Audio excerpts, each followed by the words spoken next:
What's up, everybody? Welcome to Podcast Now. I'm Alex, and in this video, I want to talk about the ending to Resident Evil Village. Now, I'm sure a lot of people have probably seen it by now. The game went through multiple leaks. The ending was available for days before the game was actually out, but even the ending widely available was yesterday as well. A lot of people could have seen it. So I'm going to cut the chatter. I know people just come for the ending. It's going to kind of be a summary of the ending first, and then we'll go over some kind of fun little facts or things that I noticed about the ending as well. Okay, and we're just basically going to talk about the very end of the game, probably like the last hour or even less than an hour, okay? If you guys do like that, really quickly, make sure you guys are subscribed, bell icon, give the video a like, and let's jump into it. So pretty much, we get a couple fake outs with Ethan. Ethan dies. Ethan then comes back, and that's where we kind of find out what's special about Ethan is in a twist of fate, he was actually killed back in Resident Evil 7 when Jack Baker actually, when he saw them, or when they were in that entire situation, he ended up being killed, and he kind of regenerated in a way. His body's kind of a mold that allows him to, I guess, in a way, come back. Seems like he's got a limited lifespan to it. The game doesn't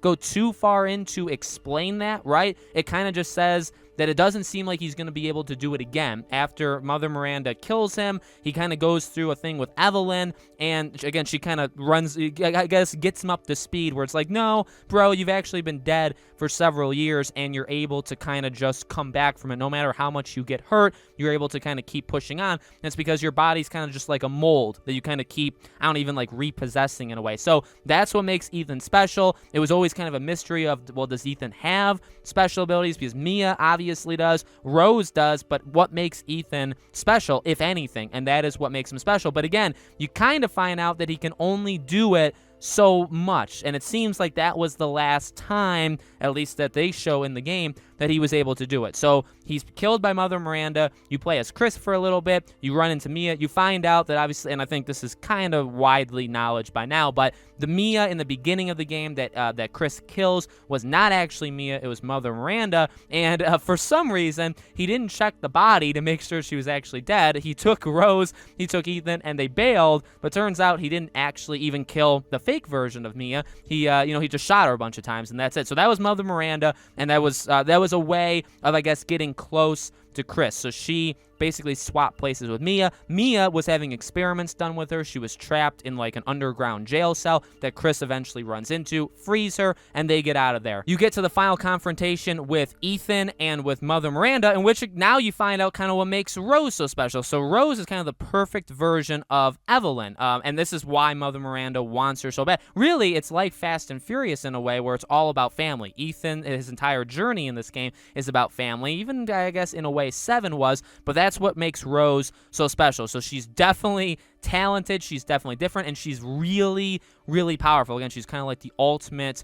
bioweapon-ish form that Mother Miranda wants, okay? So she wants, she just wants Rose to herself. Ethan obviously has a problem with that, and he takes her out. So Mother Miranda is defeated. Ethan picks up Rose, hands her off to Chris, and sacrifices himself, even though Chris does not want him to do that. He sacrifices himself so that Chris, Rose, and Mia are all able to escape. Obviously, Mia has a big problem with that, considering she was told that he died earlier, doesn't believe him, but now obviously will believe it because there's a massive explosion that kills Ethan. But again, what makes me believe that obviously his shelf life is only so long is when, after he defeats Mother Miranda, his right hand disintegrates. So I think that's, again, just trying to show you that he was able to kind of come back to life, because he's never really been killed besides the first time he came back, and now this is kind of like the second time, so he can't do this indefinitely. He can't do this forever. He eventually won't be able to come back. So he kind of realizes this, and he sacrifices himself. You still, in that moment, when you see it in a third-person point of view, you see him, you never see his face. Still, he's always looking down. His hair, which, by the way, he does have a really good hair. I kind of would actually like to model my hair after his hair, but you only see that. It blocks his overall face for the entirety of any time you actually see him. So he sacrifices himself, and everybody moves on. Now, the controversial part, and I think, by the way, I like this ending. If you guys care about my personal opinion, which you probably don't, but that's okay. I am okay with it. I'm not the biggest fan of them skipping ahead. Like, I don't even know how long. Now, it's very unclear of how long they did skip. I mean, I would put Rose anywhere between like maybe 16 and 20. So they really do jump like 15 plus years from the ending to the actual ending of this game. Okay, so you jump ahead. She is visiting Ethan on his birthday. It seems like she visits him quite often, and then she's off to do jobs, you know, and obviously she's very powerful. She shows that when she chokes the Johnny Cage lookalike, which I saw a lot of people kind of point out that they literally put Johnny Cage in this game. She like lifts him up. So she's very, very powerful, and they show that kind of quietly, right? They don't really make it a big deal, but I think you get the gist that, well, obviously Rose was special as a baby. You would expect her to grow up and just be a very, very powerful presence in all. So she goes in this car. She's told, like, you know, she's a lot like her father, which I wonder if they mean that literally, because we know she has obviously a lot of the effects of like Mia and even like Evelyn, but does she have Ethan's ability maybe where she can actually come back from the dead? So we don't really know that. I don't think that's probably ever been tested on her, but maybe it will in the future. And they drive off, and that's the end of the game. Now, one thing I want to point out specifically with that ending, okay? And I noticed this the first time I watched the ending a couple times. The first time I watched it, I was like, wait, does that car stop? Because it looks like, and my eyes are very bad, I don't have the greatest vision in the world, but if you're just watching it casually, it kind of looks like the car could just kind of be driving on forever, or maybe they're slowing it down a little bit. But if you watch carefully, when they get in the car, there's no figure. You look at the very end of the road, the right side of that, there's nobody there. But when they go down and then up where they show that section of the road again, there's all of a sudden a figure there. So there's somebody standing there, and then if you watch very closely, the car does stop. For whatever reason, the car stops at this person, and that's where the game ends. The game doesn't actually end, goes to black when they're driving, like when they're actually moving in the vehicle. So I don't know who that is.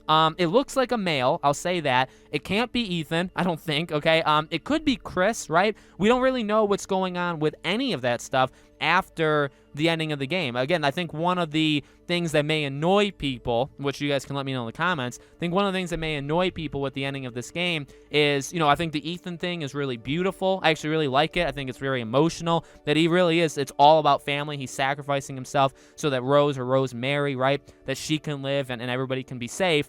And so that's perfect. I would honestly argue it's perfect. Doesn't really make sense because this is supposed to be a trilogy, and maybe they can find a way to bring Ethan back in some, you know, regenerated form for Resident Evil 9. But then they skip ahead so long, and that nothing is happening in the world that we're in, like this universe. Nothing big happens for like 15 plus years. I don't exactly love that. I get why you would do something like that. It obviously sets up Rose as, if you're not going to do something with Ethan, or if you're not going to do something with Chris, I saw a lot of people say maybe you could play as Chris in the next game. Well, if it's in the new timeline, or like the jump in time, well, it's jumped like 15 years. So if Chris, I don't even know how old he's supposed to be, but say he's supposed to be like 40, 45 years old. Well, now he's pushing 60 at the time that, you know, that they are in now. So maybe he's retired. Maybe he is still going, and he's kind of like a Joel-like figure, like The Last of Us Joel. He's like that kind of figure, but like even older than Joel was, right? Because I think Joel was supposed to be 50. So maybe there's that, right? So I don't exactly love that, but I do find it very interesting that the car stops for whatever reason for that figure, and that figure was not there when they got in the car and started driving. So whatever that figure is, I'm going to argue it's a supernatural thing. It's something that's obviously in that Resident Evil universe. So